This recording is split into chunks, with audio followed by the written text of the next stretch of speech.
ভাবলেন হয়তো আমার একদিন ইন্তেকাল হয়ে যাবে, ইন্তেকালের পর আমার এই জায়গার মধ্যে কে খেলাফতি পাবে।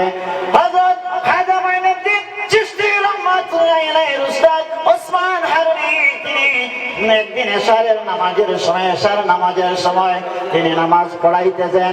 এমত অবস্থায় এশার নামাজের পরে জামাত শেষে তিনি বললেন, বাবারা যারা আমার পিছনে এশারের নামাজ জামাতে পড়েছ, 6 জন মানুষ এশার নামাজ পড়েছো, ওইজন মানুষ তোমরা একটু নামাজ পড়ে তাকবাই, তোমাদের সাথে আমার একটু আলাপ আলোচনা আছে, আমার একটু আলাপ আলোচনা আছে।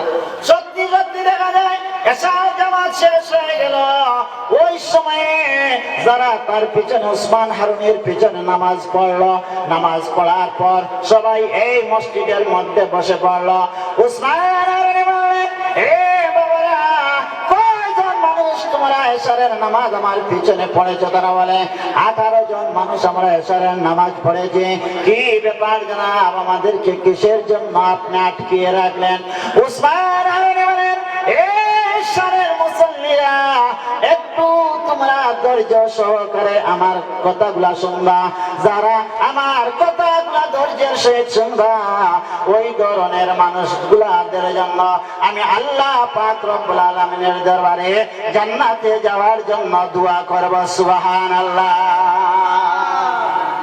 উসমান হারুনি তখন বললেন, তোমাদেরকে আমি একটা মেসেজ দিতে চাই, আর এই মেসেজটা হলো রে, তোমরা যারা 18 জনে আমার পিছনে এশার জামাত পড়েছ, ওই 18 জনকে একটা কথা বলে দেই, তোমরা এশার নামাজ পড়েছ, ফজরের নামাজটা যদি তোমরা এশারের নামাজের মতো জামাতের সহিত এসে পড়তে পারো, তাহলে তোমাদের জন্য জান্নাতে যাওয়ার জন্য আল্লাহর কাছে আমি দোয়া করব।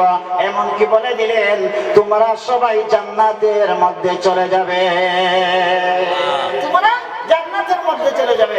এত বড় সংবাদ যদি ভাই, আমরা তো সবাই চাই জান্নাতে যাইতে, ঠিক না বেটে? না কেউ চাই? আমাদের মধ্যে আছে যে আমি দুজনে যাই, জেনে শুনে কেউ কি আগুনে জাপ দিতে চাইবে? না, চাইবে না। এখন সবাই শুনে খুশি হয়ে গেল যে উসমান হারুনি বলতেছেন যে আমরা জান্নাতের মধ্যে যাব। তিনি এই কথা বলে দিলেন, আমি তোমাদেরকে আবার সিগন্যাল দিয়ে দিচ্ছি, যারা এশার নামাজের মধ্যে জামাতের শেষ পড়েছো, এক কাজ করবে, তোমরা জান্নাতের মধ্যে যাবে ফজরের নামাজ যদি পড়ে নাও। বাবারে, এই কথাটা তোমরা আর কাউকে বলতে পারবে না, কাউকে বলতে পারবে না। যে ব্যক্তি বলবে এটা জেনে নাও, অন্যের কাছে 18 জন ব্যতীত আর কারো কাছে যে বলবে, ওই ব্যক্তিটা জাহান্নামের মধ্যে চলে যাবে, জাহান্নামের মধ্যে যাবে। এখন তো সবাই থমকে গেল। প্রথমে তারা ভাবলো যে জান্নাতে যদি যাওয়া যায়, এই ফজরের নামাজ এসে পড়লে তাহলে এক কাজ করি, বাপ ভাই যা আছে সবাইকে খবরটা দিই, সবাইকে নিয়ে জান্নাতের মধ্যে যাইতে হবে, সবাইকে নিয়ে জান্নাতে যাইতে হবে। আবার যখন বললেন, যারা কি করবে, যারা যে বলবে যে এই মেসেজটা অন্যের কাছে দিবে, তাহলে 18 জন ব্যতীত আর কারো কাছে যদি বলো, তাহলে তুমি কি হয়ে যাবে, জাহান্নামী হয়ে যাবে। এই সময় তাদের কি হয়ে গেল, তাদের খানটা খাড়া হয়ে গেল। না না, কাউকে বাবাকে নেওয়ার দরকার নাই জান্নাতে, মাকে নেওয়ার দরকার নাই, ভাইকে নেওয়ার দরকার নাই, চাচা নিজের জান নিজেই বাঁচা। তিনি বলছেন যে বলবে সে যাইতে পারবে না। অবশেষে দেখা যায় বাবারা, উসমান হারুনি বললেন, যারা এশার নামাজ পড়েছ, ফজরের নামাজ ওই 18 জন যদি পড়ো, তাহলে তোমরা জান্নাতের মধ্যে যাইবে। তখন সবার অবগত হয়ে গেল, আবার সিগন্যাল পাইল, অন্যকে মেসেজটা দিলে জাহান্নামী হয়ে যাবে। বাবারা আমার, বন্ধুরা আমার, ওই সময়ে সবাই দেখা যায় কেউ কারো কাছে নামাজে আসার কথা বলে না, আসার কথা বলে না। একমাত্র খাজা মাইনুদ্দিন চিশতি রহমাতুল্লাহি আলাইহি দেখা যায় একে একে সমস্ত গ্রামের মধ্যে মেসেজটা পৌঁছিয়ে দিলেন, হে মুসলমান, জান্নাতের মধ্যে যদি যাইতে চাও, ফজরের নামাজের মধ্যে গিয়ে শামিল হয়ে যাও। জান্নাতের মধ্যে মধ্যে যদি যাইতে চাও একে একে প্রত্যেকে মসজিদের দিকে চলে যাও, কারণ ওসমান হারুনি বলেছেন, আমাদের পীর বলেছেন, যারা কি করবেন ফজরের নামাজ পড়বেন ওই ধরনের মানুষরা জান্নাতের মধ্যে চলে যাবেন। বাবার আমার বন্ধুরা আমার, ফজরের সময় হয়ে গেল, ফজরের ওয়াক্ত হয়ে গেল, দেখা যায় উসমান হারুনি নামাজ পড়াবেন, ফজরের জামাত পড়াবেন। এখন দেখা যায় ফজরের নামাজের সময়ে সারা মসজিদের মধ্যে মুসল্লিতে আর জায়গা হইতেছে না। সুবহানাল্লাহ। নামাজ শেষে উসমান হারুনি কি করলেন? নামাজ শেষে উসমান হারুনি এখন তিনি আসলে এশার জামাতে, আমাদেরও এশার জামাতের সময় হয়ে যাচ্ছে, উসমান হারুনি নামাজ শেষে বললেন, তোমরা সময় থাকো, আমি এশারের জামাতের সময় 18 জন নামাজ পড়েছিলেন, বলেছিলাম 18 জন একমাত্র নামাজের মধ্যে আসবে, আর যদি তোমরা 18 জনের বাইরে আসো, কেহ এই মেসেজ অন্যকে দেয়, এই জাহান্নামী হয়ে যাবে।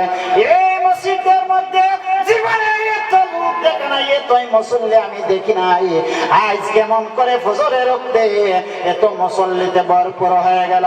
আমি নিষেধ করেছিলাম কাউকে তুমি মেসেজটা দিবে না, তাই 18 জনের মধ্যে কে এই মেসেজটা অন্যান্য জনের মধ্যে পৌঁছিয়েছ আমাকে বলে দাও। কেহ কিছু বলে না, কেহ কিছু বলে না। অবশেষে দেখা যায় মঈনুদ্দিন রহমতুল্লাহি আলাইহি, হাজা মঈনুদ্দিন রহমতুল্লাহি আলাইহি বলেন, হুজুর আপনি বলেছিলেন যদি অন্যকে মেসেজটা দেই, যে মেসেজ দিবে সে জাহান্নামী হয়ে যাবে। হুজুর আমি একজন যদি জাহান্নামী হয়ে যাই গো হুজুর, কোনো আফসোস নাই, কোনো দুঃখ নাই। আর আমি একজনের কারণে যদি হাজার হাজার মানুষ যদি জান্নাতি হয়ে যায়, আমার মনের মধ্যে কষ্ট আসবে না।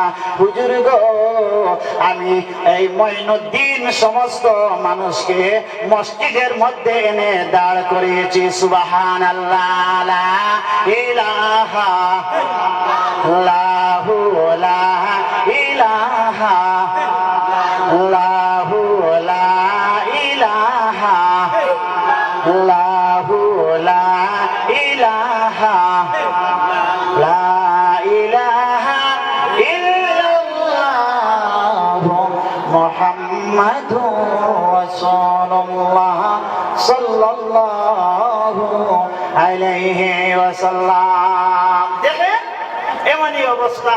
সাই ওলি আল্লাহদের দ্বারা ইসলামের প্রচার প্রসার হয়েছে কিনা?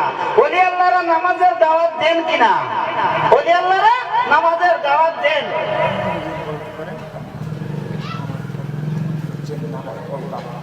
এখন দেখেন ওলি আল্লাহদের দ্বারা ইসলামের প্রচার প্রসার হয়েছে কিনা? এই সময়ে খাজা মঈনুদ্দিন চিশতি রহমাতুল্লাহি আলাইহি এর উস্তাদ উসমান হারুনি তখন বললেন, বাবারে, যে নিজের স্বার্থ চায় না, অন্যের জন্য নিজের জীবনকে জাহান্নামে বানাইতে চায়, নিজের স্বার্থের প্রতি যার লোভ নাই, এই একমাত্র আমার পরে এই জায়গার খলিফা হওয়ার যুক্ত। সুবহানাল্লাহ। আল্লাহ রাব্বুল আলামিনের এইসব আউলিয়া ইকরাম যারা, এইসব আউলিয়া ইকরামদের সোহবত যদি পাই, আপনার আমিও কি হয়ে যাব? আউলিয়া সংস্পর্শে আউলিয়া হতে পারবো। কারণ আউলিয়া ইকরামদের খাসলত ছিল এরা ঘুমাতেন কম, রাত্রে